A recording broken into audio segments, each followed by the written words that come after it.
السلام علیکم and welcome to the Zeeshan Urdu T V. دوستو ہمارے چینل کو سبسکرائب کریں اور ساتھ میں بیل آئیکن پر کلک کر دیں تاکہ ہمارے چینل کی ہر نئی آنے والی ویڈیو کا نوٹیفیکیشن آپ تک پہنچ جائے۔ آپ کا بہت بہت شکریہ۔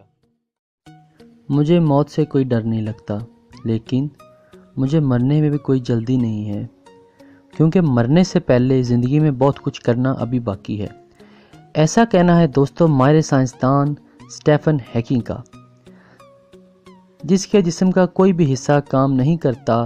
وہ چل نہیں سکتے، وہ بول نہیں سکتے، وہ کچھ کر نہیں سکتے، لیکن پھر بھی جینا چاہتے ہیں۔ اسٹیفن کا کہنا ہے کہ موت تو طے ہے، لیکن زندگی اور موت کے درمیان کیسے جینا ہے وہ ہم پر ہے۔ چاہے زندگی کتنی مشکل کیوں نہ ہو، آپ ہمیشہ کچھ نہ کچھ کر سکتے ہیں اور کامیاب ہو سکتے ہیں۔ اسٹیفن ہاکنگ 8 جنوری 1942 کو انگلینڈ کے شہر آکسفورڈ میں پیدا ہوئے۔ جب اسٹیفن ہاکنگ پیدا ہوئے اس وقت ورلڈ وار چل رہی تھی۔ اسٹیفن کے فادر اور مدر لندن کے ہائی گیٹ سٹی میں رہتے تھے، جہاں پر اکثر بمباری ہوا کرتی تھی، جس کی وجہ سے وہ اپنے بیٹے کی پیدائش کے لیے آکسفورڈ چلے آئے، جہاں اسٹیفن پیدا ہوئے۔ بچپن سے ہی اسٹیفن بہت ذہین تھے۔ ان کے فادر ایک میڈیکل ڈاکٹر، ریسرچر اور مدر ایک ہاؤس وائف تھیں۔ دوستو اسٹیفن کی ذہنیت کا اندازہ آپ اسی بات سے لگا سکتے ہیں کہ بچپن میں لوگ انہیں آئنسٹائن کہہ کر پکارتے تھے۔ اسٹیفن ہاکنگ کو ٹیکنالوجی میں بہت دلچسپی تھی، یہاں تک کہ انہوں نے پرانے الیکٹرانک پرزوں سے کمپیوٹر بھی بنا دیا تھا۔ 17 سال کی عمر میں انہوں نے آکسفورڈ یونیورسٹی میں ایڈمیشن لیا۔ آکسفورڈ یونیورسٹی میں داخلے کے بعد انہیں اپنے کام کرنے میں مشکل پیش آنے لگی۔ ایک دفعہ اسٹیفن چھٹیاں منانے اپنے گھر آئے ہوئے تھے، اسی وقت وہ سیڑھیوں سے اترتے وقت بے ہوش ہو گئے اور سیڑھیوں سے نیچے گر گئے۔ شروع میں سب نے کمزوری سمجھ کر زیادہ دھیان نہیں دیا، لیکن بعد میں اسی طرح اور پرابلم ہونے کے بعد ٹیسٹ کروائے تو پتہ چلا کہ انہیں کبھی نہ ٹھیک ہونے والی بیماری ہے، جس کا نام نیورون موٹر ڈیزیز ہے۔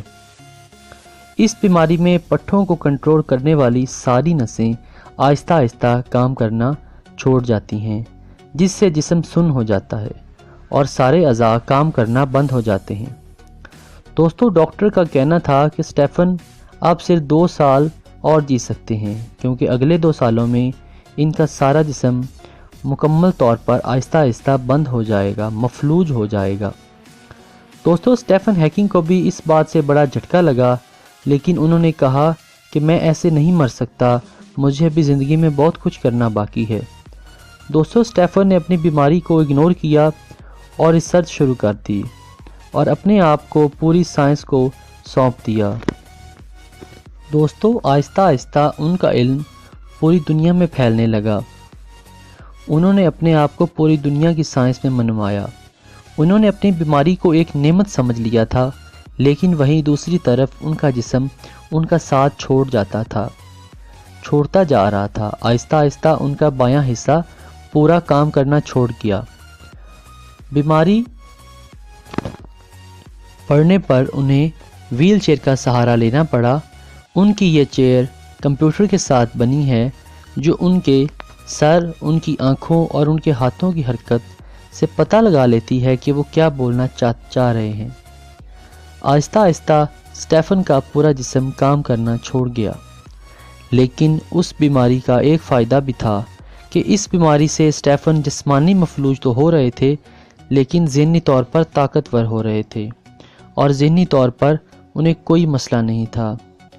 اس کے بعد لوگ یوں ہی دیکھتے چلے گئے اور اسٹیفن ہاکنگ موت کو مات پہ مات دے رہے تھے۔ انہوں نے بلیک ہول کا کانسیپٹ اور ہاکنگ ریڈیشن کی بڑی سوچ دنیا کو دی۔ انہوں نے اپنی سوچ، اپنے خیالات کو سمجھانے کے لیے ایک کتاب لکھی، A Brief History of the Time، جس نے سائنس کی دنیا میں تہلکہ مچا دیا۔ دوستو اسٹیفن ایک ایسا نام ہے جنہوں نے جسمانی مفلوجیت ہونے کے باوجود اپنے اوپر یقین کر کے دنیا کا سب سے بہتر سائنسدان اور ماہر فزکس بن کر دکھایا ہے، جو بہت سے لوگوں کے آئیڈیل بنے ہیں اور بہت لوگوں کو ان سے انسپریشن ملی ہے۔ اور وہ ان کی زندگی، ان کی لائف کی سٹوری بہت سے لوگوں کو انسپریشن دیتی ہے۔ دوستو، اپنا قیمتی وقت مجھے دینے کے لیے، ہماری اس ویڈیو کو دینے کے لیے، اس کو دیکھنے کے لیے آپ کا بہت بہت شکریہ۔ اگر آپ کو ہماری آج کی ویڈیو اچھی لگی ہو تو اس کو لائک کریں، شیئر کریں دوستوں کے ساتھ، اور اگر آپ ہمیں سپورٹ کرنا چاہتے ہوں، آپ کو ہم پسند آئے ہوں، ہمارے چینل اچھا لگا ہو تو اس کو ضرور سبسکرائب کریں۔ آپ کا بہت شکریہ۔ ہم انشاءاللہ ایک نئی انٹرسٹنگ ویڈیو کے ساتھ آپ کی خدمت میں جلد حاضر ہوں گے۔ اللہ حافظ۔